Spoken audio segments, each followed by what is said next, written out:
जी का। जिन घड़ियों का हम सभी को बेसब्री से था इंतजार, वो घड़ियां आ पहुंची। आध्यात्म जगत की प्रखर ज्योति, ओजस्वी वक्ता आदरणीय भ्राता डॉक्टर मोहित गुप्ता जी को मैं आमंत्रित करती हूँ। आपका संक्षिप्त में परिचय देना चाहूंगी। आप वर्तमान में जीबी पंत अस्पताल में कार्डियोलॉजी के प्रोफेसर के रूप में कार्यरत हैं। आप पार्लियामेंट हेल्थ एनेक्सी में कार्डियोलॉजिस्ट भी हैं।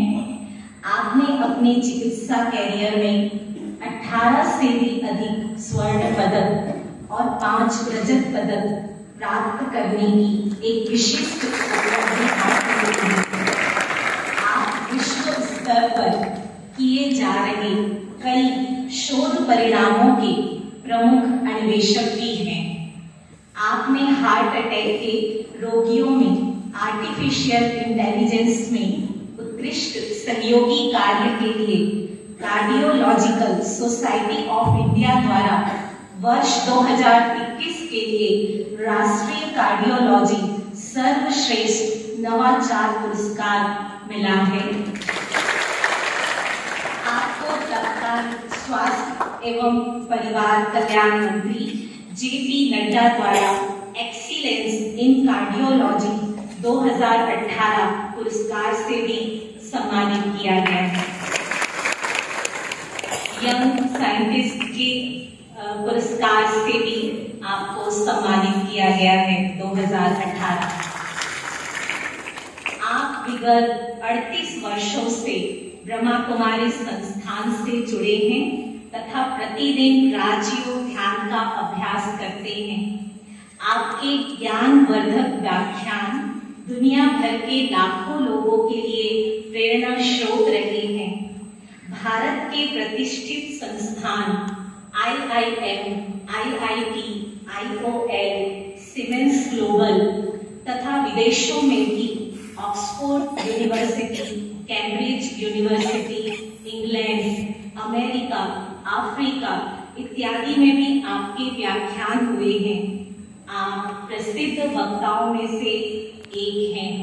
तो आइए ऐसी महान विभूति के अमूल्य अनुभवों, प्रेरणादायी वचनों से हम सभी लाभान्वित होंगे। मैं आपके लिए चंद शब्द कहना चाहूंगी सम्मान में। हम आपके सम्मान की क्या शब्दों में दे तस्वीर, हम आपके सम्मान की क्या शब्दों में दे तस्वीर। हम तो शब्द बना सकते हैं। आप रच रहे लाखों की तकदीर, आप रच रहे लाखों की तकदीर। डॉक्टर मोहित गुप्ता जी, एक बार फिर से तुम ध्यान से देख लो। मैं इसमें देख रहा हूँ। मैं मंचासीन से भी अनुरोध करती हूँ, आप नीचे अपना स्थान ग्रहण करेंगे।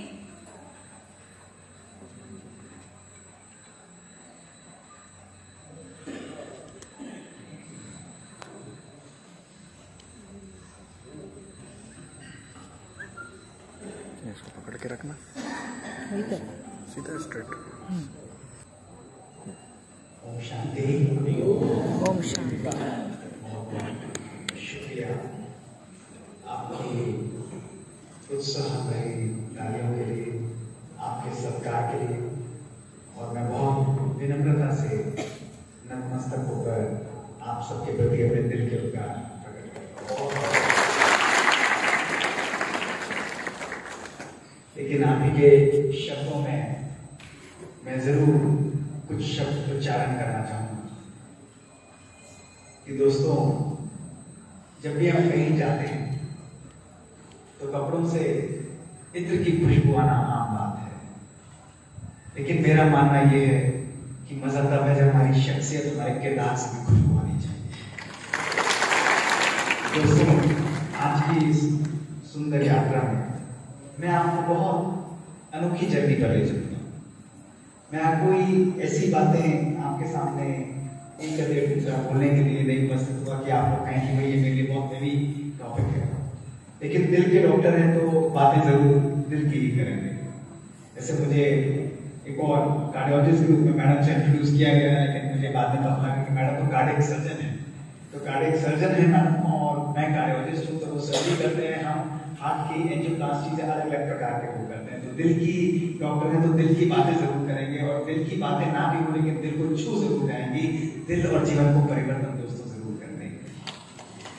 किसी ने बहुत सुंदर कहा है कि कागज की कश्ती थी और नदी का किनारा, कागज की कश्ती थी और नदी का किनारा था, खेलने की मस्ती थी दिल ये आवारा था, खेलने की मस्ती थी दिल ये आवारा था, कहाँ आ गए इस समझदारी की दलदल में, कहाँ आ गए इस समझदारी की दलदल में, वो नादान बचपन ही बहुत प्यारा।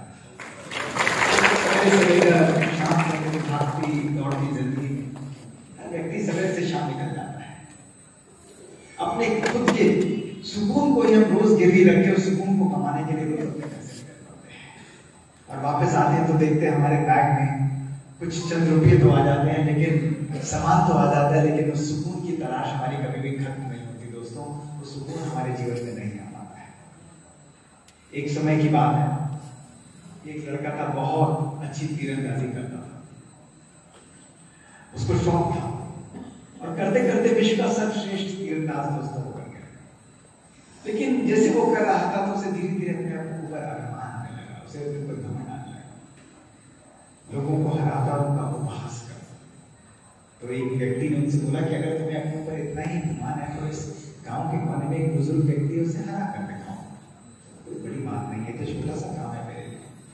उस बुजुर्ग व्यक्ति के पास गया, उसने चैलेंज कर दिया कि मैं आपको हराना चाहता हूँ। उसने कहा क्या करूँ? उसने कहा लोग कहते हैं जब मैं आपको हराऊंगा तभी सर्वश्रेष्ठ बनूंगा। ऐसी बात है तो ठीक है बेटा, मैं तुम्हारा चैलेंज स्वीकार। वैसे बड़े मैदान में आए, लड़के ने सामने दीवार पर एक निशाने पर अपना तीर छोड़ा, एक्यूरेट लगाया, दूसरा तीर छोड़ा, पुराने निशाने को भेद दिया, एक्यूरेट लगाया, और बुजुर्ग से कहा कि आप ऐसा कर सकते हैं। तो उस बुजुर्ग व्यक्ति ने भी 2 तीर निकाले और एक के बाद एक छोड़ दिए, और उसने आधे समय में करके दिखा दिया, और बोला बेटा जो तुमने कहा वो मैंने कर लिया, लेकिन अब जो मैं कहूंगा वो तुम्हें करना पड़ेगा। उसने कहा तैयार हूं प्रतियोगिता के लिए, मैं तो बड़े बड़ों को धूल चढ़ाई। उस बुजुर्ग ने कहा मेरे पीछे गांव के कोने में उन्हें ले गए, जो बड़े बड़े पहाड़ थे, हजारों फीट गहरी खाई थी, और उसके ऊपर एक पतली सी पगडंडी का रास्ता बना था, और उस पर चलने लगा। उस लड़के ने कहा हमारी तो तीरंदाजी की बात हुई थी, आपका खाई क्यों बन रहे थे? लड़के के मन में चिंता थी, माथे पर पसीने थे, पांव कांप रहे थे। बुजुर्ग ने कहा चिंता नहीं करो, मैं आगे चल रहा हूं, तुम मेरे पीछे आओ। जैसे तैसे वो हिम्मत करके उस खाई के बीच में ऊपर आकर उस बुजुर्ग के साथ खड़ा। बुजुर्ग ने कहा पहला चरण देखो बेटा, तीर निकाला, तीर निकालकर 2 पहाड़ों के बीच में एक पेड़ पर एक्यूरेट निशाना साफ कर उसने लगा दिया, कहा बेटा ये करके। उस लड़के ने तीर निकाला, हाथ कांप रहे थे, माथे पर पसीना था, कभी इधर देखे कभी उधर देखे, निशाना साधने की कोशिश की, तीर छोड़ा, लेकिन तीर उस निशाने के आसपास भी नहीं पहुंचा, वो विरुद्ध हो गया उस खाई के अंदर, और लड़के को पता था वो हार चुका है। उस बुजुर्ग के चरणों में गिर गया और क्षमा मांगने लगा, कहते हैं कि मुझे क्षमा करिएगा, मुझे अपने ऊपर अभिमान आ गया था। तो उस बुजुर्ग व्यक्ति ने बड़े प्यार से उसे उठाया और उठाकर अपने गले लगाई, और सुनिए क्या उसे बोला तुमने तीर और कमान पर बेटा पूर्णतः निपुणता हासिल की, you have perfectly mastered the art of बो, लेकिन वो मन जो तुमको हर परिस्थिति में एक्यूरेट निशाना लगाने की शक्ति देता है, क्षमता देता है, उस मन पर तुम्हारा अभी भी नियंत्रण नहीं है। यदि तुम विश्व में सर्वश्रेष्ठ होना चाहते हो तो सबसे पहले अपने मन पर विजय प्राप्त करना सीखो, अपने मन को संयम में रखना सीखो। दोस्तों ये हमारे जीवन का तभी जब हमारा मन कमजोर होता है तो परिस्थिति हमारे लिए चुनौती का रूप ले लेती है।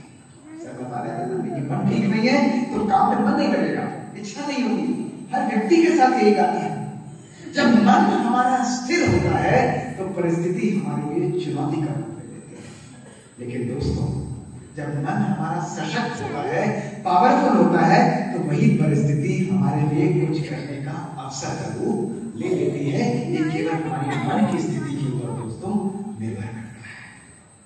तो यदि आज हम अपनी भागती दौड़ती जिंदगी में सवेरे से लेकर शाम तक व्यक्ति भाग रहा है, कमाना है, दौड़ना है, भागना है, अपने आप को मशीन बनाकर व्यक्ति ने